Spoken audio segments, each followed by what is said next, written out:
കലാരംഗത്ത് സജീവ സാന്നിധ്യമായ ആനന്ദമാഷാണ് നമ്മളുടെ കൂടെയുള്ളത്. ആനന്ദമാഷിനെ നമുക്ക് പരിചയപ്പെടാം. നമസ്കാരം. മാഷ് എപ്പോഴാണ് കലാരംഗത്തേക്ക് കടന്നു വരുന്നത്? എനിക്ക് ഏതാണ്ട് 7 വയസ്സുള്ളപ്പോഴാണ് ഞാൻ ഈ ഫീൽഡിലേക്ക് വരുന്നത്. 2ാം ക്ലാസ്സിൽ പഠിക്കുന്ന കാലഘട്ടം. എന്റെ സഹോദരി ഉൾപ്പെടെയുള്ളവര് ആ സ്കൂളിനടുത്ത് പഠിച്ചുകൊണ്ടിരിക്കുന്ന കാലഘട്ടമാണത്. എനിക്ക് ഈ കലയോടുള്ള ഒരു അഭിനിവേശം കൊണ്ട് ഞാൻ ജനലിൽ പോയി എന്ന് കാണുക പതിവായിരുന്നു. പക്ഷേ അദ്ദേഹത്തിന് അത് ഇഷ്ടമല്ലായിരുന്നു. അങ്ങനെ പോയി നോക്കി നിൽക്കുന്നു. അങ്ങനെ ഒരു ദിവസം തന്നെ അദ്ദേഹം അവിടുന്ന് അട്ടിപ്പായിക്കായിരുന്നു. വെള്ളം എടുത്തൊഴിച്ചിട്ട് വിടുന്നു. തിരിച്ചാൻ നന്ദിയുണ്ട് അമ്മയുടെ എടുത്തു വന്നിട്ട് ഞാൻ കരഞ്ഞ കാര്യം പറഞ്ഞു. എനിക്കിങ്ങനെ ഡാൻസ് പഠിക്കണമെന്ന് പറഞ്ഞു. അമ്മ നിസ്സഹായയായിട്ട് അന്നത്തെ അവസ്ഥ അറിയാമല്ലോ. എങ്കിലും അമ്മ എനിക്ക് അന്ന് തന്ന ആ നാണയത്വമായിട്ട് ഞാൻ അവിടെ ചെല്ലുന്നു. അകത്ത് കയറി ചെല്ലുന്നു. അദ്ദേഹം വീണ്ടും എന്നെ ദേഷ്യപ്പെട്ട് പറഞ്ഞു വിടാൻ ശ്രമിക്കുന്നു. ഞാൻ ഇറങ്ങാതെ നിൽക്കുന്നു. ഇവിടെ ആരുടെയോ നിർബന്ധം കൊണ്ട് എന്നെ അദ്ദേഹം വിളിച്ചകത്ത് കയറ്റി. ഞാൻ ദക്ഷിണ കൊടുത്തു. അന്ന് മുതൽ പിറ്റേ ദിവസം മുതൽ സാധാരണഗതിയിൽ ആദ്യ ചുവടുകളൊക്കെ പഠിപ്പിക്കായിരുന്നല്ലോ, മുദ്രകളൊക്കെ പഠിപ്പിക്കാൻ. ഇതൊന്നുമില്ലാതെ എന്നെ ഡാൻസ് പഠിപ്പിക്കാൻ തുടങ്ങുകയായിരുന്നു. കാരണം ഞാനിതെല്ലാം കണ്ടുവച്ചിരുന്നു. എനിക്ക് ഏകദേശമൊക്കെ എല്ലാം തെറ്റാണെങ്കിലും അദ്ദേഹം പാടിത്തന്നത് മുഴുവൻ കളിക്കാൻ എനിക്കൊരു തെറ്റാണെങ്കിൽ കൂടി ഞാൻ കളിക്കുകയായിരുന്നു. അദ്ദേഹത്തിന് സന്തോഷമായി. അന്ന് എന്റെ തലയിൽ അദ്ദേഹം കൈവച്ചിട്ട് അദ്ദേഹത്തിന്റെ കണ്ണിൽ നിന്ന് കണ്ണീര് കഴിഞ്ഞ് ഞാൻ കണ്ടു. സന്തോഷം കൊണ്ടായിരിക്കാം. പക്ഷെ ഇന്നും ആ കണ്ണീരിന്റെ വില ഈ ഇത്രാമത്തെ വയസ്സിൽ പോലും എനിക്കത് മറക്കാനൊക്കില്ല. ആ ഒരു വിജയമാണ് എന്നെ ഈ നിലയെ കൊണ്ടെത്തിച്ചത്. അദ്ദേഹത്തോടുള്ള നിസ്സീമമായ കടപ്പാട്. മരിച്ചുപോയി അദ്ദേഹം. എങ്കിലും അദ്ദേഹത്തിന്റെ പ്രിയപ്പെട്ട ശിഷ്യനായിട്ട് ആൺകുട്ടികളിലെ ആദ്യത്തെ ശിഷ്യനായിട്ട് എന്നെ അദ്ദേഹം സ്വീകരിക്കുകയായിരുന്നു. അങ്ങനെയാണ് തുടക്കം. അപ്പൊ കൂടെ സഹോദരി ഉണ്ടായിരുന്നെന്ന് പറഞ്ഞല്ലോ. അപ്പൊ നിങ്ങൾ രണ്ടുപേരും കൂടിയായിരുന്നോ പിന്നെ കലാപ്രവർത്തനം? എന്നെ പഠിപ്പിക്കാൻ തുടങ്ങിയ ആ സമയം മുതൽ അമ്മ ചേച്ചിയെ മാറ്റുകയായിരുന്നു. കാരണം രണ്ടുപേരും കൂടെ പഠിപ്പിക്കാനുള്ള അപ്രാപ്തി അന്ന് അമ്മയുടെ കയ്യിൽ അപ്രാപ്യമായിരുന്നു. അതുകൊണ്ടാണ് അതിനെക്കുറിച്ച് അന്നൊന്നും എനിക്ക് അറിഞ്ഞുവിടാം. അങ്ങനെ ചേച്ചിക്ക് ഭയങ്കര വിഷമമായിരുന്നു അതൊക്കെ. എങ്കിലും ആ തുടർന്ന് വന്ന ഒരു 4 മാസക്കാലം കൊണ്ട് മണ്ണൂർക്കാവ് ക്ഷേത്ര മൈതാനത്ത് എന്റെ അരങ്ങേറ്റവും അവരോടൊപ്പം നടത്താനുള്ളൊരു ഭാഗ്യം എനിക്കുണ്ടായി. പിന്നീടുള്ള ഒരു വലിയ പരീക്ഷണമായിരുന്നു. ഈ ഐറ്റങ്ങളെല്ലാം ഞാൻ അദ്ദേഹത്തെ കളിച്ച് കാണിക്കണമെന്നും അതെല്ലാം കളിച്ച് കാണിക്കുകയും അങ്ങനെ അവിടെ അന്ന് ഏറ്റവും കൂടുതൽ ഐറ്റം കളിച്ചത് ഞാനായിരുന്നു. ഇന്ന് പ്രധാനപ്പെട്ട ഒരു ഐറ്റം ഉണ്ടായിരുന്നു, വേടനൃത്തം എന്ന് പറയുന്നത്. അദ്ദേഹം എന്നെ പഠിപ്പിക്കുകയായിരുന്നു അത് ആ കൊച്ചുപരുവത്തിൽ. ആ വേടനൃത്തം ഞാൻ ധാരാളം വേദികളിൽ പോയി കളിച്ച് ഒരുപാട് അഭിനന്ദനങ്ങൾ ഏറ്റുവാങ്ങിച്ചിട്ടുണ്ട്. പൈസയും കിട്ടിയിട്ടുണ്ട്. അപ്പൊ അന്ന് വളരെ പ്രധാനപ്പെട്ട ഐറ്റമായിരുന്നത് ഈ വേടനൃത്തം എന്ന് പറയുന്നതായിരുന്നു. അങ്ങനെ ആ കാലഘട്ടം മുതൽ പിന്നെ ഇങ്ങോട്ട് ഒഴിവുണ്ടായിട്ടില്ല. പ്രൊഫഷണൽ രംഗത്തേക്ക് വരുന്നത് എപ്പോഴായിരുന്നു? അപ്പോ ഒരു 10ാം ക്ലാസ് കഴിഞ്ഞപ്പോഴാണ് കൂടുതൽ നമ്മൾ ഇതിനകത്തോട്ട്. സ്കൂളുകളിലൊക്കെ നമുക്ക് സമ്മാനങ്ങളൊക്കെ കിട്ടുകയായിരുന്നു. കളിച്ച് അന്ന് ഈ സ്റ്റേറ്റ് ബേസ് ഒന്നും ഇല്ലായിരുന്നു. അന്ന് ആൾ കേരള സ്കൂൾസ് യൂത്ത് ഫെസ്റ്റിവലായിരുന്നു. ലെവലക്കാർ സ്കൂളിൽ നിന്ന് 3 പ്രാവശ്യം നമ്മൾ സമ്മാനം വാങ്ങിക്കായിരുന്നു. അത് പിന്നെ എനിക്ക് ആഗ്രഹം തോന്നി തന്നെ പ്രൊഫഷണൽ ആക്കിയാലും തന്നെ. അങ്ങനെ അദ്ദേഹത്തോടുള്ള അനുമതിയോടുകൂടി തന്നെ മൈനാഗപ്പള്ളിയുള്ള സരസ്വതി നൃത്ത കലാലയം എന്ന് പറയുന്ന ഒരു സമിതി ഉണ്ടായിരുന്നു. അദ്ദേഹത്തിന്റെ ഗുരു ഡാൻസർ PK ഗോപാൽ അദ്ദേഹത്തെ കൊണ്ട് ഏൽപ്പിക്കുന്നു. അദ്ദേഹത്തോടൊപ്പം ഉണ്ടായിരുന്ന അന്നത്തെ കോടമ്പള്ളി ഗോപി സാർ ഇന്നും എന്റെ മാനസഗുരുവായിട്ട് അദ്ദേഹത്തെ തന്നെയാണ് ഞാൻ സങ്കല്പിച്ചിട്ടുള്ളത്. അദ്ദേഹത്തിന്റെ ഒരു കഴിവാണ് എനിക്ക് ഇന്നത്തുള്ള ഏറ്റവും കൂടുതൽ പ്രശസ്തി കിട്ടിയത്. അദ്ദേഹത്തിന്റെ പരിശ്രമ ഫലമായിട്ടായിരുന്നു. ആനന്ദമാഷിന് വേറൊരു പേരും കൂടിയുണ്ട്, കർണമാഷ്. അപ്പൊ ഞങ്ങള് ചെറുപ്പത്തിലേ കേട്ടതെന്ന് പറയുന്നത് കർണമാഷ് എന്നാണ് നമ്മൾ പറയുന്നത്. അതെങ്ങനെയാണ് ആ പേര് വന്നത്? കർണൻ എന്ന് പറയുന്ന കഥാപാത്രത്തെ അന്ന് അവതരിപ്പിക്കാനുള്ള ഒരു ഭാഗ്യം എനിക്കുണ്ടായി. കർണപർവം എന്നായിരുന്നു അന്ന് അതിന്റെ പേര്. കർണപർവത്തിൽ ഞാൻ കർണനായിട്ട് അഭിനയിച്ചത് എല്ലാവരും പറഞ്ഞു കേട്ടിടത്തോളം നമ്മളതിനകത്ത് കേൾക്കാനുള്ളതല്ലാതെ മറ്റൊന്നുമില്ലല്ലോ. എല്ലാവരും നല്ല അഭിപ്രായങ്ങൾ പറഞ്ഞു. കർണനായിട്ട് ഞാൻ ജീവിക്കുകയായിരുന്നു. കർണന്റെ കഥ എന്നിൽ കൂടുതൽ ഉറപ്പുള്ളതായി കിട്ടി എന്നൊക്കെ ഇങ്ങനെ പറയുകയായിരുന്നു. അതിനകത്ത് ഞാൻ അഭിമാനം കൊണ്ടു. അതോടുകൂടി എനിക്ക് കർണൻ എന്നുള്ളൊരു പേര് വ്യാപകമായിട്ട് കിട്ടി. എത്രത്തോളം വേദികളിൽ അത് കളിച്ചു? ഒരുപാട് ധാരാളം വേദികളിൽ കർണന്റെ ഒരുപാട് വേദികൾ 2-3 വർഷക്കാലം 3-4 വർഷക്കാലം തുടർച്ചയായിട്ട് കർണപർവ്വമൊക്കെ കളിക്കായിരുന്നു. കർണൻ അന്ന് വിജയിച്ച കഥയായിരുന്നു. അപ്പൊ ഇതുപോലെ മറക്കാനാവാത്ത വേഷങ്ങൾ ഉണ്ടാവുമല്ലോ, ചെയ്ത വേഷങ്ങൾ, അതേതൊക്കെയാണെന്ന് ഓർത്തെടുക്കാൻ പറ്റും? മതിലേരിക്കന്നി എന്ന് പറഞ്ഞത്, മതിലേരിക്കന്നി നമ്മുടെ മോഹനമുള്ള സാർ ഇതാണത്. അതിനകത്തെ വേണാട്ടാരജൻ എന്ന് പറയുന്ന കഥാപാത്രത്തെ, ആ കഥാപാത്രമായിട്ടും ഞാൻ കൂടുതൽ അടുത്ത് വന്നു. രാജ ഹരിചന്ദ്ര എന്നുള്ള അതിനകത്ത് ഹരിചന്ദ്രനായിട്ട് അഭിനയിച്ചു. അതും നല്ലൊരു പേര് കിട്ടി എനിക്ക്. ഹരിചന്ദ്രനായിട്ട് നമ്മൾ അതിനകത്ത് കൂടുതലും അതിന്റെ ഏറ്റവും കൂടുതൽ നമ്മൾ അഭിമാനിക്കുന്നെങ്കിലും മറ്റൊരാളിനെ എടുത്തു പറയാതിരിക്കാനൊക്കത്തില്ല. കോടമ്പള്ളി ഗോവിസാണ്.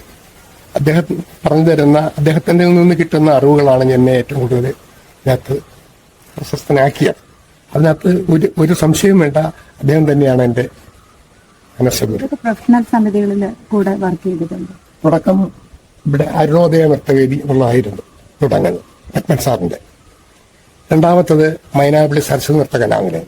അവിടെ ചെല്ലുമ്പോൾ തന്നെ ഈ സാധാരണഗതിയിലുള്ള ഐറ്റങ്ങൾ കൂടാതെ ബാലെ എന്നുള്ള ഒരു ശാകുന്തളം ബാലെ എന്ന് പറയുന്ന വർണ്ണവും, ചിത്രകാരൻ എന്ന് പറയുന്ന ലഘുനൃത്ത നാടകവും, മത്സ്യകന്യക എന്ന് പറയുന്ന ലഘുനൃത്ത നാടകവും അവതരിപ്പിക്കുകയായിരുന്നു അവർ. അതിനകത്തെല്ലാം കൊച്ചു കൊച്ചു വേഷങ്ങളെല്ലാം വെച്ചു. പിന്നെ ശാകുന്തളം എടുക്കുമ്പോൾ അതിനകത്ത് ആ മുനികുമാരനായിട്ടും ഒക്കെയായിരുന്നു ഉള്ളത്. അതിനുശേഷം അതേ ശാകുന്തളത്തിൽ തന്നെ നല്ല കണ്ണിന്റെ ഒരു വേഷമൊക്കെ എനിക്ക് പിന്നീട് കുറച്ചുകൂടെ വളർന്നപ്പോൾ കിട്ടി. അതെല്ലാം കഴിഞ്ഞിട്ട് ആണ് വലിയ വലിയ നല്ല നല്ല കഥാപാത്രങ്ങൾ എനിക്ക് പിന്നെ കിട്ടാൻ തുടങ്ങിയത്. സമിതികളെ ഏതൊക്കെ സമിതികളാണെന്ന് ഓർമ്മയുണ്ടോ? കേരള പുതുപ്പള്ളി കാർത്തികേയൻ എന്ന് പറയുന്ന ഒരു മഹാകവിയാണ്. അദ്ദേഹത്തിന്റെ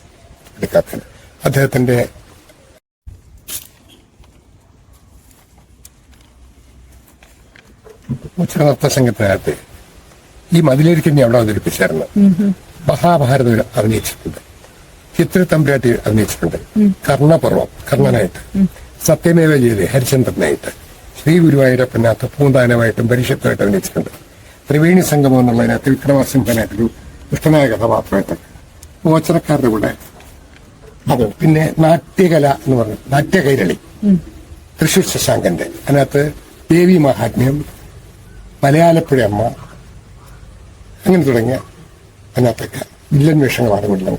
കലാരംഗത്ത് സജീവമായി നിൽക്കുമ്പോഴാണ് ഒരു ആക്സിഡന്റ് ഉണ്ടാകുന്നത്. അതെങ്ങനെയാണ് സംഭവിച്ചത്? അതെങ്ങനെ ജീവിതത്തെ ബാധിച്ചു? കലാപ്രവർത്തനത്തെ എങ്ങനെ ബാധിച്ചു? തുടർച്ചയായിട്ടുള്ള പരിപാടികളായിരുന്നു ഒന്ന്. ധാരാളം പരിപാടികളൊന്നും കിട്ടിക്കൊണ്ടിരുന്ന ഒരു കാലഘട്ടമാണ് 1990-കളിൽ. ഏപ്രിൽ 7-ാം തീയതി കന്യാകുമാരി ജില്ലയിലുള്ള മാർത്താണ്ഡം ശിവക്ഷേത്രത്തിൽ പ്രോഗ്രാം നടത്തിയിട്ട് 7-ാം തീയതി 8-ാം തീയതി രാവിലെ മടങ്ങി വരുമ്പോൾ നെടുമങ്ങാട് പഴകുറ്റി എന്ന് പറയുന്നൊരു സ്ഥലമുണ്ട്. ഇപ്പൊ ഒരു പുതിയ പാലമൊക്കെ പണിഞ്ഞേക്കുന്ന അന്ന് വലിയൊരു ഇറക്കവും ആയിരുന്നു. ഉത്തരമ്പലം നോറ്റാണെന്ന് തോന്നുന്നു എന്റെ ശാസ്ത്രക്കാര്, എങ്കിലും പഴകുറ്റി എന്നാണ് ഞാൻ അറിയപ്പെട്ടത്. അവിടെ വന്നപ്പോൾ വാഹനം മറിയുകയായിരുന്നു, ബ്രേക്ക് നഷ്ടപ്പെട്ട് മറിയുകയായിരുന്നു. വലിയ ഉയരത്തിൽ നിന്ന് അതിങ്ങനെ താഴോട്ട് ഉരുണ്ട അടിച്ചടിച്ചടിച്ചടിച്ച് വരികയായിരുന്നു. താഴെ വന്ന ഇറക്കത്തേക്ക് വന്നങ്ങ് വീഴുന്നു. ഞങ്ങളുടെ 2-3 പേരുടെ കൈ, എന്റെ 2 പെൺകുട്ടികളുടെയും കൈ പുറത്തു പോകുന്നു. വണ്ടിയുടെ അടിയിൽ ഇറക്കായിരുന്നു. എല്ലാവരും രക്ഷാപ്രവർത്തനത്തിന് പോയി. ഞങ്ങളൊക്കെ അതിന്റെ അടിയിൽ കിടന്നവരറിഞ്ഞില്ല. ഒടുവിൽ എന്നെ ലാസ്റ്റാണ് എന്നെ എടുക്കാനൊത്തത്. കാരണം വണ്ടിയുടെ അടിയിൽ കൈയൊക്കെ കിടന്നതുകൊണ്ട് ലാസ്റ്റാണ് എനിക്ക് എന്നെ എടുക്കാനൊത്തത്. എടുത്തപ്പോൾ തന്നെ ഇത് ഒടിഞ്ഞു തൂങ്ങി കിടക്കുകയായിരുന്നു കൈ. ഇതിന് ഡിസ്ലൊക്കേഷൻ ഉണ്ട്. എങ്കിലും ഇതൊക്കെ ഞാൻ ഇങ്ങനെയൊക്കെ എന്തൊക്കെയോ ആക്കി വണ്ടി ഉയർത്തിയപ്പോൾ ഞാൻ പുറത്ത് വന്ന് എപ്പോഴെല്ലാം നഷ്ടപ്പെട്ട് നിൽക്കുകയാണ്. ഇതിനും സ്വാതന്ത്ര്യമില്ല. ഇത് ഒടിഞ്ഞു തൂങ്ങി കിടക്കുന്നു.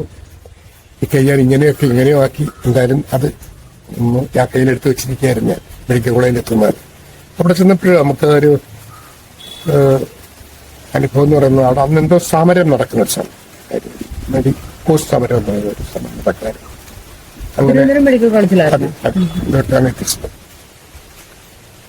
അവിടെ എത്തിക്കഴിഞ്ഞിട്ട് സമരമായിരുന്നു.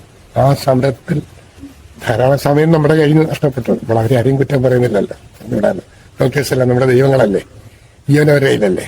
എങ്കിലും എനിക്ക് ഗുരുതരമായതുകൊണ്ട് എന്റെ കൈ മുറിക്കേണ്ടി വന്നു. കൈമുറിച്ചു. രാത്രി 2 മണി സമയപ്പോൾ എന്റെ കൈ മുറിച്ചു. അതിന് മുന്നേ ഈ ഡോക്ടേഴ്സ് കാര്യങ്ങൾ പറഞ്ഞിരുന്നു, ഇത് ഇങ്ങനെ ഒരു സാഹചര്യത്തിലേക്കാണ് പോകുന്നത്, അപ്പൊ അതിനെയൊക്കെ അക്സെപ്റ്റ് ചെയ്യാനുള്ള ഒരു മാനസികാവസ്ഥ അപ്പോഴത്തേക്കായോ? മരവിച്ചുപോയി. യഥാർത്ഥത്തിൽ മരവിച്ചുപോയല്ലോ. പിന്നെ എന്തും നേരിടാനുള്ള ഒരു കരുത്തം ദൈവം നമുക്ക് തരുമല്ലോ, അങ്ങനെ കൂടെ ഉണ്ടായിരുന്നു. അതെല്ലാം സഹിച്ചു. ഒടുവിലാണ് കൈ മുറിച്ചേ ഒക്കത്തുള്ളൂ എന്നുള്ള ആ തീരുമാനമായിരിക്കാം അവിടെ.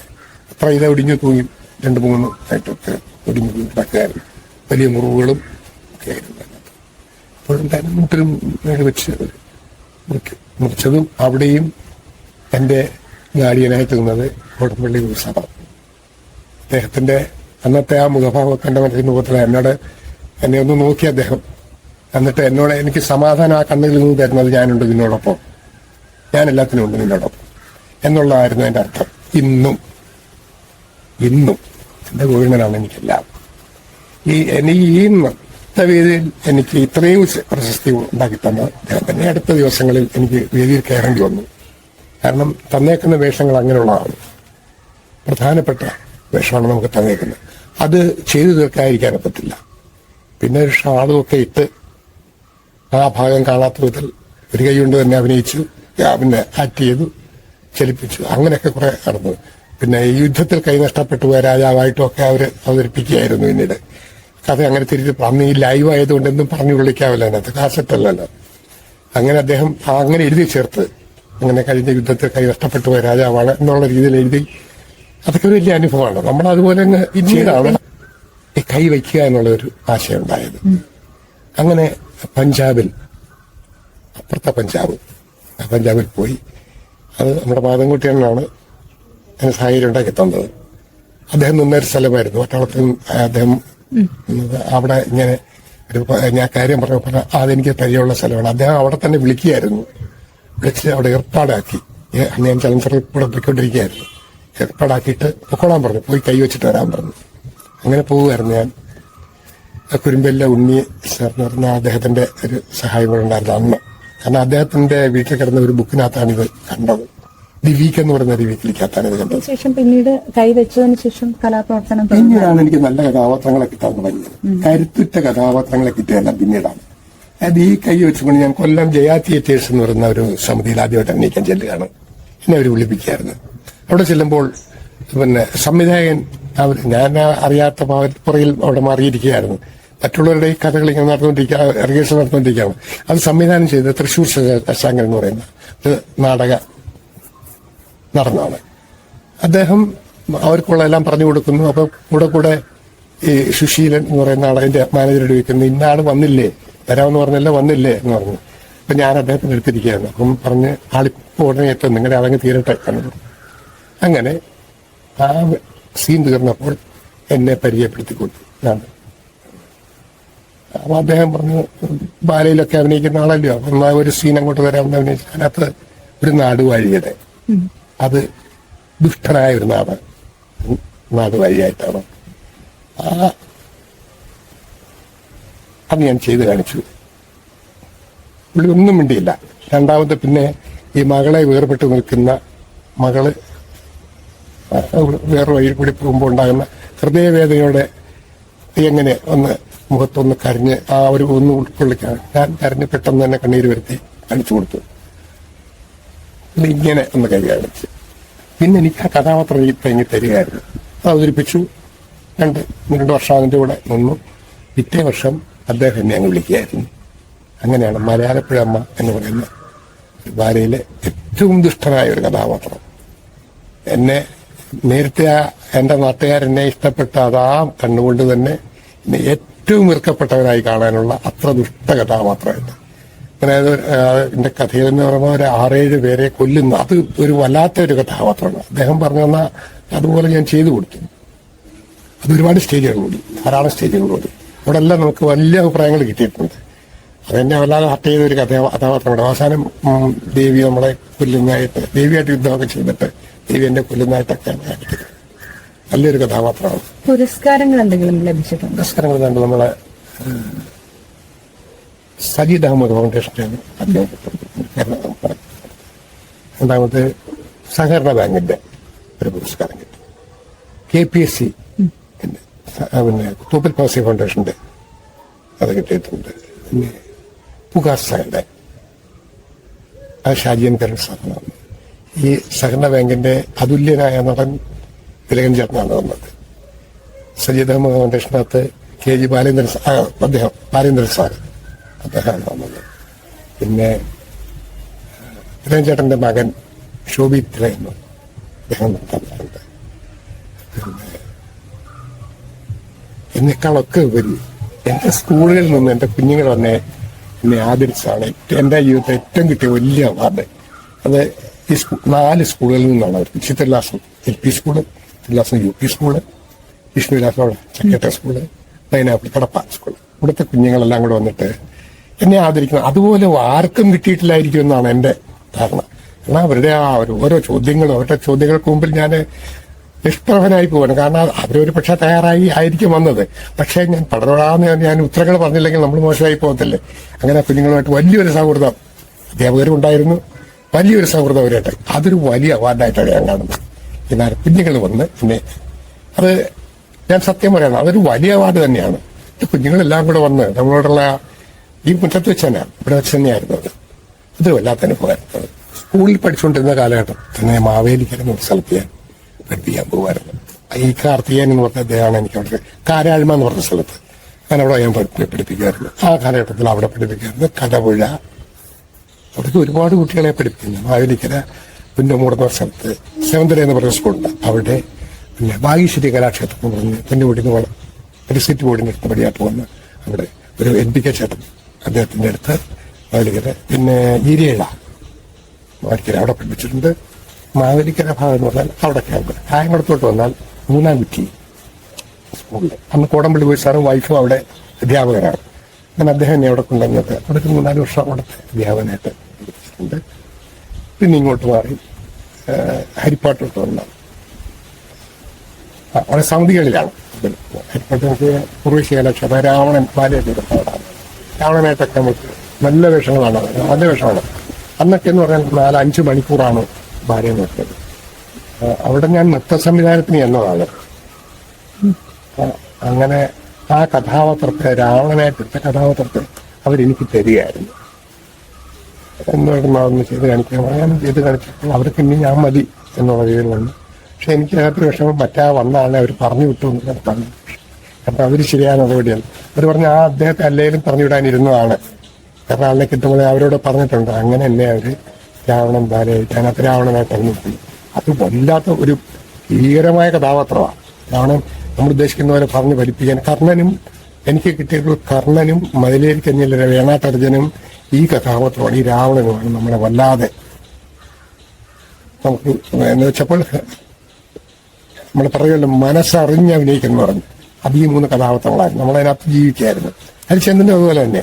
ഹരിചന്ദ്രനൊക്കെ വലിയ ബോൾഡ് കഥാപാത്രങ്ങളാണ് ഹരിചന്ദ്രനൊക്കെ പറഞ്ഞത്.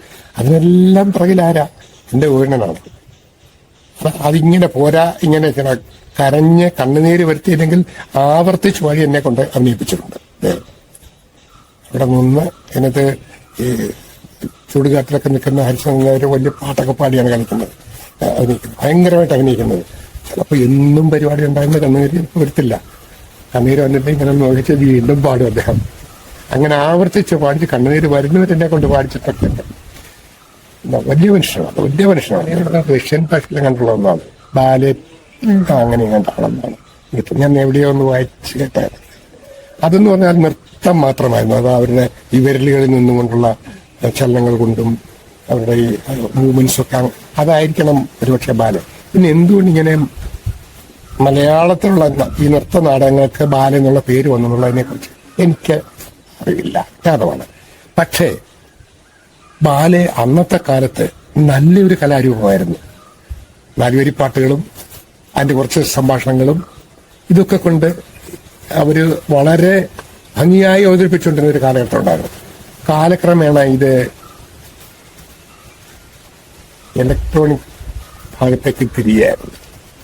ഞാൻ കുറ്റം പറയുകയല്ല, അപ്പോഴുണ്ടായെന്ന് പറഞ്ഞാൽ അത് ഒരുപാട് മാറ്റങ്ങൾ അതിന് പിന്നെ വന്നു. ഇതങ്ങ് ചുരുങ്ങി. അഭിനയിക്കാൻ കയറുന്നവര് നമുക്ക് ലൈവായിട്ട് കിട്ടുന്നവരൊരിക്കലും ഇതിനകത്തൊന്നും നമുക്ക് കിട്ടത്തില്ല. ലൈവ് കിട്ടുക എന്ന് പറഞ്ഞാൽ ആ പറയുന്ന കഥാപാത്രത്തെ അദ്ദേഹവും കൂടി അഭിനയിക്കുകയാണ്. അതാണ് നമുക്ക് തരുന്നത്. അതിന്റെ ആ ഊർജ്ജമാണ് നമുക്ക് കിട്ടുന്നത്. മാറുന്നില്ല എന്ന് പറഞ്ഞാൽ ആ മാറുന്നില്ലെന്ന് നമ്മൾ പറയണം, മനസ്സിൽ പറയണം, ശബ്ദം കേൾക്കണ്ടെന്നേ ഉള്ളൂ. ഇത് തമ്മിൽ അങ്ങനെ ഒരു വ്യത്യാസമുണ്ട്. പക്ഷെ ഇതിൽ പറയത്തില്ലല്ലോ. ഇപ്പൊ പറഞ്ഞ് മാറുന്നില്ലെന്ന് പറഞ്ഞാൽ പറഞ്ഞിട്ട് അവന് പോവുകയാണ് ഈ മെഷീൻ. പിന്നെ അതെല്ലാം യാന്ത്രികമായി മാറിയത്. മോശമാണെന്ന് ഞാൻ പറയുന്നില്ല, ഞാനും ഇതിനകത്ത് ഇപ്പോഴത്തെ ആളാണ്. എങ്കിലും ആ ലൈവായി നമ്മൾ ചെയ്തുകൊണ്ടിരുന്ന ഒരു കാലഘട്ടത്തിലുള്ള ആ ഒരു അനുഭവം പിന്നൊരിക്കലും കിട്ടാറില്ല. അഭിനയിച്ചിട്ടുണ്ട്, നല്ലതാണെന്നൊക്കെ ആളുകൾ പറയും. എങ്കിൽ കൂടിയും ആ ഒരു ഇന്ററാക്ഷൻ, അവർ തമ്മിലുള്ള ഇന്ററാക്ഷൻ, ഞങ്ങൾ തമ്മിലുള്ള ഇന്ററാക്ഷൻ, ഓഡിയൻസുമായിട്ടുള്ള ഇത് മൂന്നും കൂടെ വെക്കുമ്പോൾ അതൊരു വല്ലാത്ത അനുഭവമാണ്. ഇപ്പൊ ഈ അമ്പലപ്പറമ്പുകളിൽ ഇപ്പോ ഇത് വളരെ കുറവാണ്, കലാപ്രവർത്തനങ്ങൾ വളരെ കുറവാണ്. അതായത് ഇപ്പൊ ഗാനമേള അല്ലെങ്കിൽ നാടൻപാട്ട്, അതിനപ്പുറത്തേക്ക് മറ്റൊരു കലാരൂപം വരിക എന്ന് പറയുന്നത് വളരെ കുറവാണ് ഇപ്പൊ. ഇപ്പൊ നമ്മുടെ നാട്ടിലെന്ന് പറയുന്നത് കഥകളി ഉണ്ട്, വല്ലപ്പോഴും ഓട്ടംതുള്ളല് നടത്താറുണ്ട്. പക്ഷെ ഇവിടെ നാടകങ്ങൾ അല്ലെങ്കിൽ നൃത്തനാടകങ്ങൾ അവതരിപ്പിക്കാൻ അല്ലെങ്കിൽ അത് സ്പോൺസർ ചെയ്യാൻ ആൾക്കാർ കുറയുന്നു. അതിന്റെ കാരണം ഈ മനുഷ്യര് മൊബൈൽ ഫോണിലേക്ക് ഒതുങ്ങിക്കൂടിയതാണോ? ഞാൻ അതിനോട് 100% യോജിക്കുക. മൊബൈലിനകത്തെല്ലാം ഉണ്ട് ഇപ്പോൾ. അതിൽ പക്ഷെ ഒരു കാര്യം ഓർത്ത്, നമ്മൾ സ്ക്രീനിൽ കാണുന്നതും ഇത് സ്ക്രീൻ തന്നെ അതിൽ കാണുന്നതും തമ്മിൽ വ്യത്യാസമുണ്ട്. ഒരു സ്ക്രീനിൽ എന്ന് പറഞ്ഞാൽ നമുക്ക് കുറച്ച് വലുതായിട്ട് അതിൽ എന്താണ് ചെയ്യുന്നത് എന്ന് നമുക്കറിയാനൊക്കെ. മൊബൈലിൽ ഒരിക്കലും ഒരു അത്രയും കിട്ടത്തില്ല. ശരിയല്ലേ? വലിയൊരു മുഖത്ത് കിട്ടുന്ന ഭാവങ്ങള് ഇതിന്റെ സ്ക്രീനൊരു പരിമിതിയുണ്ട്.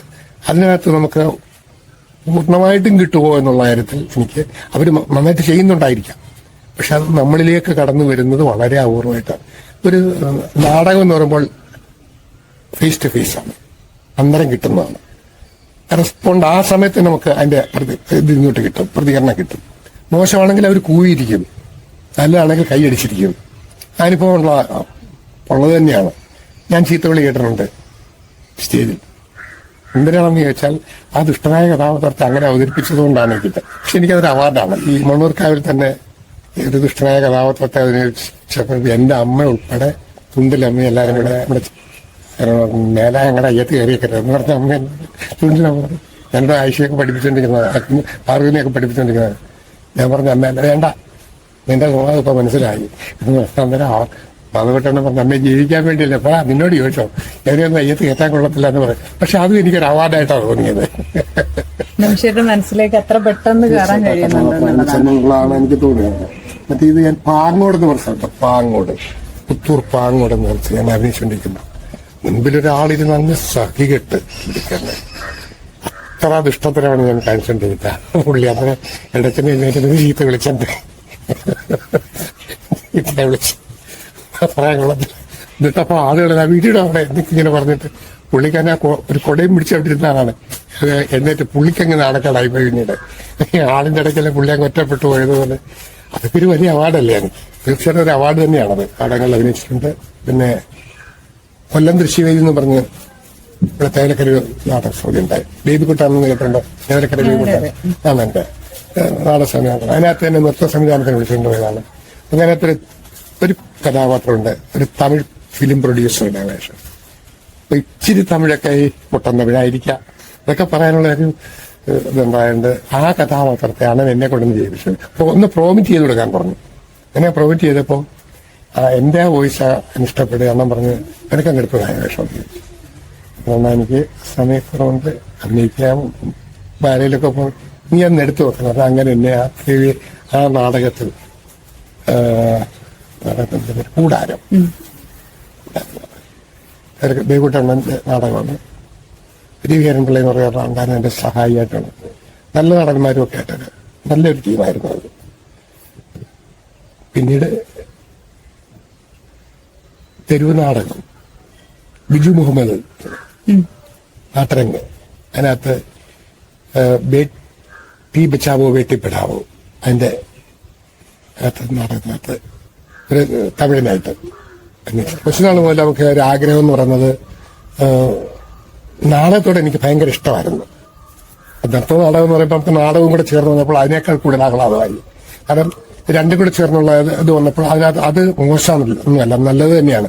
വേണ്ട വിധത്തിൽ അവതരിപ്പിച്ചാൽ ഇന്നും അതിന് പ്രസക്തി ഉണ്ട്. പക്ഷെ പലർക്കും അത് ബിസിനസ്സായിട്ട് മാറി എന്നുള്ളതാണ് പഴയ ആ ലൈവായിട്ട് ചെയ്യുന്ന ഒരു അതിപ്പോഴും അത്രയും അങ്ങോട്ട് വരുന്നുണ്ടോ? ഇപ്പൊ എല്ലാം ലൈറ്റിന്റെയും ഡ്രസ്സിങ്ങിന്റെയും അഭിനയിക്കും. എത്ര അഭിനയിച്ചാലും ആ പഴയതുപോലായി വരുന്നു എന്നൊരു സംശയം വരുന്നുണ്ട്. മോശമാണെന്നല്ല പറഞ്ഞത്, എല്ലാവരും നന്നായിട്ട് അഭിനയിക്കുന്നുണ്ട്. പക്ഷെ അവരുടെ കഴിവ്, അവർക്കുള്ള കഴിവല്ലേ അവർ കാണിക്കാനൊക്കെ ഉള്ളൂ. അങ്ങനെ ഇപ്പോഴ് ബാലയും വളരെ കുറവാണ്. കൊറോണ വന്ന് ഞങ്ങളെ എല്ലാവരും അടിച്ച് തകർത്തില്ലേ. പൊതുവെ കലാപ്രവർത്തനത്തെ കൊറോണ ബാധിച്ചല്ലോ. ബാധിച്ചോന്നോ? ബാധിച്ചു. എത്രയോ കലാകാരന്മാർ പട്ടിണി എന്ന് പറഞ്ഞാൽ മറ്റൊരു തൊഴിലിനെ അവർക്ക് പോകാനൊക്കത്തില്ല, ആരും കയറ്റത്തില്ല. അവരെങ്ങോട്ട് പോകും? എന്ത് ചെയ്യുവാണ്? വളരെ ചുരുക്കം ആളുകൾക്ക് ഉള്ള ഈ അവശ്യ കലാകാരന്മാരുടെ പെൻഷൻ കിട്ടുന്നത്. അതുകൊണ്ട് എന്താ ജീവിതം പോവോ? ഒരു കുടുംബം എങ്ങനെ നയിച്ചു? നല്ല ബുദ്ധിമുട്ടാണത്. എനിക്കറിയാം, 1-2 പേരുടെ കാര്യങ്ങൾ എനിക്ക് വലിയ വേദന ഉണ്ടാക്കിയ കാര്യമാണ്. ഞാൻ സംഘടനയുടെ കേരള ഡാൻസേഴ്സ് അസോസിയേഷൻ നടത്തിയാനുള്ള ആളാണ്. വൈസ് പ്രസിഡന്റായിട്ടും ജനറൽ കൺവീനറായിട്ടും പ്രസിഡന്റായിട്ടും വർഷങ്ങളിരുന്ന നമുക്കറിയാം, ഒരുപാട് പേര് ഈ അവരുടെ വിഷമങ്ങൾ പറയുന്ന ഒരു സാഹചര്യം ഉണ്ടായിട്ടുണ്ട്. അത് കേൾക്കാനല്ലാതെ എന്താ ചെയ്യുക? നമ്മൾക്ക് നിവർത്തിയില്ല. അവരെക്കാൾ നിവർത്തി കെട്ടവരാണ് നമ്മൾ. അപ്പൊ പിന്നെ നമ്മുടെ അടുത്ത് പറയാനല്ലേ ഒക്കത്തുള്ളൂ, കേൾക്കാനും നമുക്കൊക്കത്തുള്ളൂ. അങ്ങനെ കാരണം ഇത്രയും കാലം കലാരംഗത്ത് പ്രവർത്തിച്ചു, 50-60 വർഷത്തോളമായിട്ട് കലാരംഗത്ത് പ്രവർത്തിക്കുകയാണ്. ഇപ്പൊ തിരിഞ്ഞു നോക്കുമ്പോൾ ജീവിതത്തിൽ സംതൃപ്തനായി തോന്നുന്നുണ്ടോ? ആ സംതൃപ്തി നമ്മൾ ചെയ്ത കഥാപാത്രങ്ങളോടുള്ള സംതൃപ്തിയാണ് ഉദ്ദേശിച്ചത്. അതെ, ആ ജീവിതത്തോടുള്ളതാണ്. എന്റെ വേദനകൾ ഞാൻ എന്നിൽ അങ്ങ് ഒതുക്കുമായിരുന്നു. വേദനകളൊക്കെ ഉണ്ട്, വിഷമങ്ങളൊക്കെ ഉണ്ട്. പക്ഷെ ഞാൻ അതെല്ലാം എന്റെ ഉള്ളിൽ ഒതുക്കരുത്. കാരണം നമുക്ക് ഷെയർ ചെയ്തുകൊണ്ട് യാതൊരു ഫലവും ഇല്ല. നമുക്ക് മനസ്സിലായിട്ടുണ്ട്. ആരോടാ പറയുന്നത് അല്ലേ? എന്നേക്കാൾ കെട്ടവൻ എന്നെ കെട്ടാൻ വന്നു എന്ന് പറഞ്ഞ എന്നുള്ള അവസ്ഥയാണ്. നമ്മളൊരു വേദന ഒരാളോട് പറയുമ്പോൾ അയാളുടെ 100 വേദനയാണ് നമ്മളോട് ഇങ്ങോട്ട് പറയുന്നത്. അപ്പൊ പിന്നെ നമ്മൾ മിണ്ടാതിരിക്കുക, അങ്ങനെ പറയാതിരിക്കുന്നത് തന്നെയാണ് അഭിമാനം. ഒരുപാട് കാലമായി കുഞ്ഞുങ്ങളെ പഠിപ്പിക്കുന്നുണ്ട്, അന്നത്തെ കാലഘട്ടത്തിലും ഇപ്പോഴും പഠിപ്പിക്കുന്നുണ്ട്. അപ്പൊ ഈ കുട്ടികളെ താരതമ്യം ചെയ്യുമ്പോൾ കുട്ടികളുടെ ഒരു ആത്മസമർപ്പണം എങ്ങനെയാണ്? പണ്ട് നമ്മൾ കുട്ടികളെ പഠിപ്പിക്കാൻ തുടങ്ങുമ്പോൾ ആ കുട്ടികൾ ഇതിനു വേണ്ടി മാത്രം ഇങ്ങനെ വരികയാണ്, ഇതിനു വേണ്ടി മാത്രം. ഇപ്പോഴവർക്ക് അവരുടെ പ്രധാന മീഡിയം എന്ന് പറയുന്നത് മൊബൈലാണ്. എങ്ങനെങ്കിലും ഒന്ന് കളിച്ചിട്ട് അങ്ങ് പോവുക, വീട്ടിൽ പോയി മൊബൈൽ എടുത്ത് വെച്ച് നോക്കുക, പഠിക്കുക. അതാണ്. പണ്ടെന്ന് പറഞ്ഞാൽ ഈ കോളേജൊക്കെ തുടങ്ങിയ കാലഘട്ടത്തിൽ, ശാസ്ത്രയുടെ കോളേജൊക്കെ തുടങ്ങിയ കാലഘട്ടത്തിൽ, അവിടെ മുതൽ തുടങ്ങട്ടെ 62-67 കാലഘട്ടം, അവിടെ ധാരാളം ക്ലാസ്സുകൾ എനിക്ക് അവിടുത്തെ ലെക്ചേഴ്സിന്റെ മക്കളെയൊക്കെ പഠിപ്പിക്കുക. എസ്പെഷ്യലി ഇപ്പൊ എടുത്തു പറയാനുള്ളത് വലിയൊരു എഴുത്തുകാരി ഉണ്ടല്ലോ, കേർമീരൊക്കെ നമ്മുടെ ശിഷ്യയാണ്. അഭിമാനത്തോടെ നമുക്കിപ്പോ പറയാൻ കഴിയും. ഇന്നത്തെ സാറിന്റെ മക്കള്, ഉണ്ണികൃഷ്ണൻ പോറ്റി സാറിന്റെ മക്കള്, VRP സാറിന്റെ മക്കള്, പിന്നെ കുഞ്ഞമ്മ സാറിന്റെ മക്കള്, ഗിരിയറ്റീസിന് ഇപ്പം ഉണ്ണികൃഷ്ണൻ സാർ മരിച്ചില്ലേ, അവിടുത്തെ റാണി, ശിവരായൻ സാറിന്റെ മക്കള്, അങ്ങനെ അവിടെ നല്ലൊരു ടീം എനിക്ക് ഉണ്ടായിരുന്നു. വേറെ ആരുമില്ല നമ്മളെ പഠിപ്പിക്കാൻ. അപ്പൊ അവരെല്ലാം പഠിപ്പിച്ചു വന്നപ്പോൾ അവരുടെയൊക്കെ ഒരു ഗുരുവായിട്ട് നമ്മൾ പറയുമ്പോൾ നമുക്ക് അതിനത്ര അഭിമാനമാണ്. ഞാനൊരു പതാരം സ്കൂളിൽ ഒരു 10-30 വർഷം പഠിപ്പിച്ചു എന്നാണ് എനിക്ക് തോന്നുന്നത്. ആ കാലത്ത് അന്ന് ഗോപാലകൃഷ്ണ സാർ നമ്മളെ അങ്ങോട്ട് വിളിച്ചിട്ട് ഒരുപാട് കുട്ടികളെ പഠിപ്പിക്കുന്ന ഒരു കാലഘട്ടം ഉണ്ടായിരുന്നു. അതൊക്കെ കഴിഞ്ഞപ്പോൾ വിദ്യാരംഭ സെൻട്രൽ സ്കൂള് ഇവിടെ ജയൻ സാറിന്റെ എത്ര കുട്ടികളെ കണക്കില്ല. എനിക്ക് തോന്നുന്നത് അത്രയും കുട്ടികളെങ്ങും ആരും പഠിപ്പിച്ചു കാണത്തില്ല എന്നാണ് എനിക്ക് തോന്നുന്നത്. പതാരത്തിലും അതുപോലെ തന്നെയാണ്. ഒരുപാട് കുട്ടികളാണ് പഠിക്കാനുള്ളത്. അത് മണിക്കൂറുകളോളം, ഒരു ദിവസത്തെ പ്രോഗ്രാം എന്ന് പറഞ്ഞാൽ മണിക്കൂറുകളോളം പ്രോഗ്രാമാണ് നടക്കുന്നത്.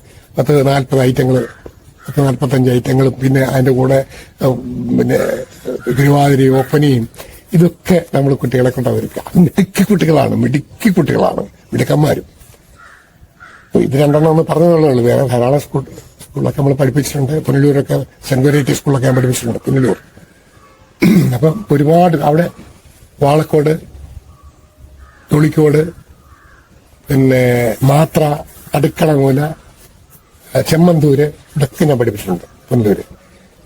അപ്പൊ പുനലൂർ ഒരുപാടെടുത്ത് ഞാൻ പഠിപ്പിച്ചതാണ്. അപ്പൊ അങ്ങനെ ഒരു പഠിപ്പിന്റെ ഒരു ഘോഷയാത്ര എന്നുണ്ട് ഇഷ്ടം പോലെ. എന്നാൽ ചോദിക്കും, എന്നിട്ട് എന്തുകൊണ്ടാണ് ഇന്നും ഈ വേദിയിൽ നിൽക്കുന്നത്? അന്നെന്ന് പറഞ്ഞാൽ അത്ര വലിയ ഫീസുകളൊന്നും കിട്ടത്തില്ല, നമുക്ക് കഴിഞ്ഞുകൂടാ, പട്ടിണിയില്ലാതെ കഴിഞ്ഞുകൂടാ, ഒരു പൈസയും സമ്പാദിക്കാനൊക്കത്തില്ല. കാര്യം കിട്ടുന്നു, വണ്ടിക്കൂലിക്കും നമ്മുടെ ഭക്ഷണത്തിലും ബാക്കി വീട്ടിലെല്ലാം ഒക്കെ എന്തൊക്കെ നടത്തിയിട്ട്, അല്ലാതെ സമ്പാദ്യം എന്ന് പറയുന്നത് ഇന്ന് എനിക്കൊന്നുമില്ല.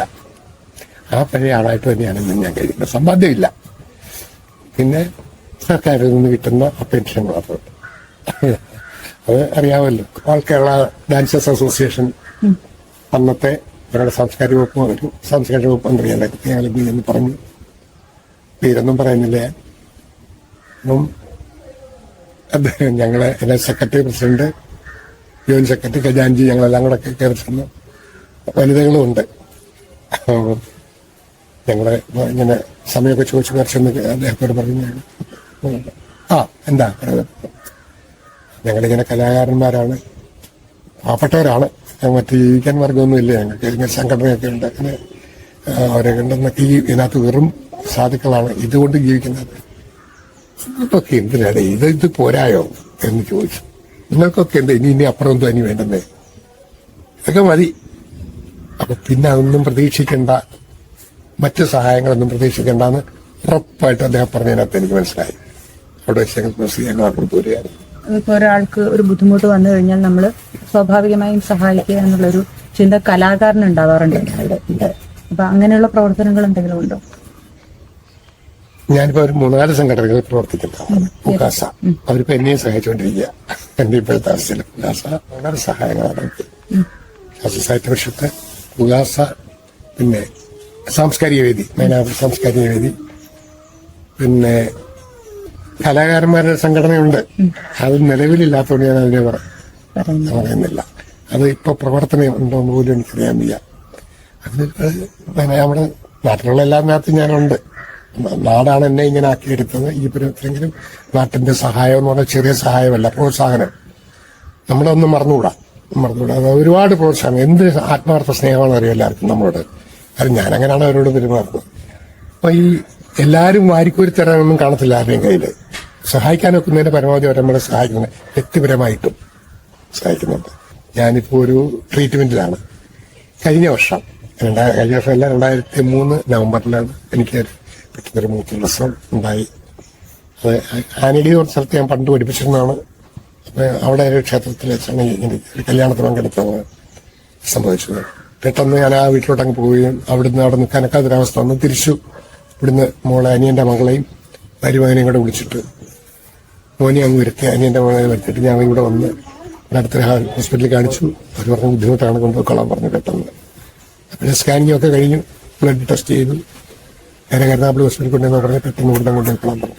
അപ്പൊ അപ്പോഴും അവിടുന്ന് തള്ളി നേരെ കൊല്ലം ഗവൺമെന്റ് ഹോസ്പിറ്റലിൽ ചെല്ലുന്നു. അവരും പറഞ്ഞ് ഇവിടം കൊണ്ട് ഇത് ബുദ്ധിമുട്ടാണ്, നിങ്ങൾ എത്രയും പെട്ടെന്ന് മെഡിക്കൽ കോളേജ് കൊണ്ടുപോകുന്നതാണ് പറഞ്ഞു. ഞങ്ങൾ പറഞ്ഞ രാത്രിയാണ് സമയം, നേരം വെളുപ്പിക്കാനുള്ള ഒരു സംവിധാനം, ഒരു ഗുളിക അദ്ദേഹം അത് കഴിച്ചിട്ടുണ്ട്. നേരം വെളുത്തപ്പോൾ മെഡിക്കൽ കോളേജ് ചെല്ലുന്നു. ലാസ്റ്റ് ഓപ്പിയാണ് കിട്ടുന്നത്. അപ്പോഴത്തേക്ക് വയറൊക്കെ തടസ്സമാണ്, വലിയ തടസ്സമായിരുന്നു. കാലിലൊക്കെ നീരൊക്കെ വന്നു. അവിടെ ചെന്നു കണ്ടു കയറി. ലാസ്റ്റ് അവര് ഇതെല്ലാം നമ്മുടെ പേപ്പറിലെടുത്ത് നോക്കിയിട്ട് പറഞ്ഞ് സർജറിയിലോട്ട് കയറ്റാൻ പറഞ്ഞു. കയറ്റിയിട്ട് അവരൊക്കെ ചൂടുകയായിരുന്നു. കയറ്റിട്ട് മുത്രമൊക്കെ എടുത്ത് ആശ്വാസമായി. അത് ഒരു 1-1.5 മണിക്കൂർ ആയപ്പോഴത്തേക്ക് ആ വയറൊക്കെ അങ്ങ് കുറഞ്ഞു. അവർ പറഞ്ഞ് പ്രോസ്റ്റേറ്റ് എന്ന് പറയുന്നത് അതിൻ്റെയാണ്, അത് ഓപ്പറേഷൻ എടുത്ത് കളഞ്ഞു നോക്കത്തുള്ളൂ എന്ന് പറഞ്ഞു. അങ്ങനെ അതിന്റെ ട്രീറ്റ്മെന്റ് നടന്നുകൊണ്ടിരുന്ന സമയത്ത് ഡേറ്റ് എടുക്കാൻ വേണ്ടി 24 4-5 മാസം എന്റെ ട്രീറ്റ്മെന്റ് നടന്നു. 24 മാർച്ച് 31-ാം തീയതി ഇന്ന് ഡേറ്റ് എടുക്കാനായിട്ട് ഞാൻ വിളിക്കാണ്. ഞാനും മോളും ഉണ്ട്, അനിയന്റെ മോളും ഉണ്ട്. എടുക്കുന്ന സമയത്ത് ഏതാണ്ട് ഈ സമയം 4 മണി 5 മണിയാകുന്ന സമയമായിരുന്നു. അപ്പം എല്ലാം നോക്കിയിട്ട് അവർ ഡേറ്റ് എടുക്കുന്നതിനുള്ള, അപ്പൊ നമ്മളെ മയക്കുന്ന ഡോക്ടർ എല്ലാവരും എടുക്കുന്നു. അവർ പറഞ്ഞു നാളെ നമുക്കതിന്റെ ഡേറ്റ് ഇടുകയാണ്. എന്നാ പെട്ടെന്ന് ഞാനിങ്ങനെ ഒന്ന് ചുമച്ചു. എന്ത് പറ്റി? അപ്പൊ ഞാൻ പറഞ്ഞിങ്ങനെ കഫത്തിന്റെ ആ ഗുളി കഴിക്കണം, കഴിച്ചു മാറ്റണം. അപ്പൊ വേറൊരു ഡോക്ടറോട് ചോദിച്ചു, ഇവിടെ എന്തോ ഒരു അടിപ്പ് കാണുന്നത് ചോദിച്ചപ്പോൾ മോള് പറഞ്ഞിങ്ങനെ തൈറോയിഡ് ഉണ്ടെന്ന്. അതെല്ലാം മാറ്റിവെച്ചു. നിങ്ങൾ എന്തായി കാണിക്കുന്നത്? ഇത് വെച്ചുകൊണ്ടാണ് നാളെ ഞങ്ങൾ ഓപ്പറേഷൻ ഞങ്ങൾ ഡേറ്റ് എടുക്കുന്നത്. എന്താ ഇപ്പം അത് ഞങ്ങളെ അങ്ങ് ഒരുപാട് വഴക്കമാണ്. നാളെ രാവിലെ 7 മണിക്ക് ഞങ്ങൾക്ക് ഓപ്പറേഷനാണ്. തൈറോയിഡ് ഉണ്ട്. തിരുവനന്തപുരത്ത് മെഡിക്കൽ കോളേജ് നിൽക്കുക ഞങ്ങൾ 2 പേര്. എന്താ ചെയ്യാനൊക്കില്ല, പറയാനൊക്കത്തില്ല. അത്ര വിഷമമായിട്ടാണ്. അതിനകത്ത് അവർക്ക് മാറ്റമൊന്നുമില്ല. നാളെ രാവിലെ 7 മണിക്ക് റെഡിയായിരിക്കണം. അപ്പോഴത്തേക്ക് നമ്മൾ ഇവിടെ വിളിച്ചു, വേണുവിനെയൊക്കെ വിളിച്ചു, ദീപയെ വിളിച്ചു, നമ്മുടെ സുഹൃത്തുക്കളെല്ലാം വിളിച്ചു, പലരെയും വിളിച്ചു. പൈസ വേണ്ടേ? അങ്ങനെ അവിടുന്ന് അവർ പറഞ്ഞ് മേടിക്കണ്ട, ധൈര്യമായിട്ടില്ല. അതാണ് ഞാൻ പറഞ്ഞത്, എന്റെ നാട്ടുകാരെന്നോടൊപ്പം എപ്പോഴുണ്ടെന്ന് പറഞ്ഞു. ധൈര്യമായിട്ട് എത്തോളാൻ പറഞ്ഞു. നടക്കട്ടെ, നാളെ തന്നെ നടക്കട്ടെ. നമ്മൾ എടുക്കാറായപ്പോഴത്തേക്ക് ഇതിനാവശ്യമായ പൈസ അവിടെ കിട്ടി. അതിൽ കൂടി നമുക്ക് എന്ത് വേണം പിന്നെ? അതല്ലേ എന്റെ നാട്ടുകാരെന്ന് പറയുന്നത്. പാർട്ടിക്കാരായാലും സുഹൃത്തുക്കളായാലും എല്ലാവരും വ്യക്തിപരമായിട്ടും എല്ലാവരെയും നമ്മൾ നന്ദിപൂർവ്വം സ്മരിക്കുകയാണെന്ന്. അപ്പം അതുകൊണ്ട് ഓപ്പറേഷൻ നടത്തി. പക്ഷെ ഓപ്പറേഷൻ നടത്തി പകുതിയായപ്പോൾ ഡോക്ടേഴ്സ് ഇറങ്ങി പറഞ്ഞു, ബുദ്ധിമുട്ടാണ്, എന്താ ചെയ്യേണ്ടത് ചോദിച്ചു. മോള് അവരെല്ലാവരും എടുക്കുന്നുണ്ട്. ഞങ്ങൾക്ക് എന്താ ചെയ്യാനൊക്കെ പറഞ്ഞു. അവളെ കരയുകയായിരുന്നു. നോക്കട്ടെ, എട്ടാ ഒന്നുകൂടെ ഇത്രയും സാധനങ്ങൾ പിന്നെ നമ്മൾ വാങ്ങിച്ചു കൊടുക്കേണ്ടി വന്നു. ഓപ്പറേഷൻ നടത്തിയിട്ട് കുറച്ച് കഴിഞ്ഞ് 1:30 മണിയായപ്പോൾ മറ്റവരെല്ലാവരും 11:30 മണിയായപ്പോഴത്തേക്ക് ഓപ്പറേഷൻ എൻ്റെ കൂടെ ഉള്ളവരുടെ എല്ലാം 8 പേർക്കായിരുന്നുള്ളൂ. എനിക്ക് 1:30-2 മണിയോളം ആയി എൻ്റെ കഴിഞ്ഞു. അപ്പോൾ അവരറിഞ്ഞു സക്സസ്, കുഴപ്പമില്ല. അങ്ങനെ എന്നെ മാറ്റി. പിന്നെ അവർക്കുള്ള സംശയം പറഞ്ഞാൽ എൻ്റെ ശബ്ദം പോയോ എന്നുള്ളതാണ്. ഇത് ദിവസമായപ്പോൾ അദ്ദേഹം വന്നിട്ട് എന്നെ തട്ടി ആനന്ദൻ എന്തോ ഒന്ന് വിളിയാ. അപ്പൊ അദ്ദേഹം ഇങ്ങനെ കൈകാണിച്ചു. ഓക്കെ, ശബ്ദം ഉണ്ടല്ലോ, പിന്നെ പേടിക്കണ്ട. പക്ഷെ അപ്പോഴത്തെ അടഞ്ഞ ശബ്ദമാണ്, തെളിഞ്ഞ ശബ്ദമല്ല. ഇപ്പോഴും അത് കിട്ടിയിട്ടില്ല. എന്റെ ശബ്ദത്തിന്റെ വ്യത്യാസമുണ്ട്. അത് കാലക്രമേണ മാറിക്കൊണ്ടത്. അങ്ങനെ ആ ശബ്ദം എനിക്ക് തിരിച്ചു കിട്ടി. 4ാമത്തെ ദിവസം ഞാൻ ഡിസ്ചാർജ് ചെയ്തു. അന്ന് മുതൽ പിന്നെ ഈ ട്രീറ്റ്മെന്റ് നടത്തുകൊണ്ടേയിരിക്കുകയാണ്. ഇത് മാറുന്നത് വരെ, പൂർണ്ണമാകുന്നത് വരെ കണ്ടിന്യൂ ചെയ്യണം മരുന്ന്. തൈറോയ്ഡ് പൂർണ്ണമായിട്ടും എടുത്തു കളഞ്ഞു. ഇനി നമുക്ക് തൈറോയ്ഡ് ഉണ്ടായി വരണം. തൈറോയ്ഡ് ഇല്ലാതെ ജീവിക്കാനൊക്കത്തില്ലെന്ന് അവർ നമ്മളോട് പറഞ്ഞു. അതുകൊണ്ട് അതിന്റെ ചികിത്സ നടക്കട്ടെ. അതിന്റെ ചികിത്സ നടക്കുന്നുണ്ട്. പിന്നെ ഒരു സമയം ഇട്ട് വന്നിട്ട് പറഞ്ഞ് നമുക്ക് ഇതിന്റെ ഡേറ്റ് എടുക്കാം. അങ്ങനെ ഇതിന്റെ ഡേറ്റ് എടുക്കാനായിട്ട് വീണ്ടും ചെന്നിരിക്കുന്നു. എല്ലാം എഴുതാൻ നേരത്ത് കാലിൽ നീര് കാണുന്നു. അത് പറ്റത്തില്ല. കാലിന്റെ നീര് പൂർണ്ണമാക്കി മാറ്റാതെ നിങ്ങൾക്കൊരു അസുഖങ്ങളും ഇല്ല എന്ന് പൂർണ്ണമാക്കിയതിന് ശേഷം നടത്തുള്ളൂ എന്ന് പറഞ്ഞു. നമ്മൾ വീണ്ടും തിരിച്ചാണ് ഡേറ്റ് ഇട്ടതെന്ന് തിരിച്ചു. ആ സമയത്ത് നമ്മൾ കരുനാഗപ്പള്ളി ചെല്ലും. ജഗത് കുമാർ അദ്ദേഹത്തിന്റെ അണ്ടറിലാണ് ഇപ്പോൾ ചികിത്സ നടക്കുന്നത്. അദ്ദേഹം ഗുളികയാണ് വരുന്നു, അത് കഴിച്ചുകൊണ്ടേയിരിക്കുകയാണ്. പിന്നെ ഇടയ്ക്ക് 2 പ്രാവശ്യം പറഞ്ഞു നീര് മാറിയിട്ടില്ല, പൂർണ്ണമാക്കിയിട്ട് 1 മാസം കൊണ്ട് ഇറങ്ങുക. ഓപ്പറേഷൻ കഴിഞ്ഞപ്പോൾ 1 വർഷം ആയെന്ന് തോന്നുന്നു.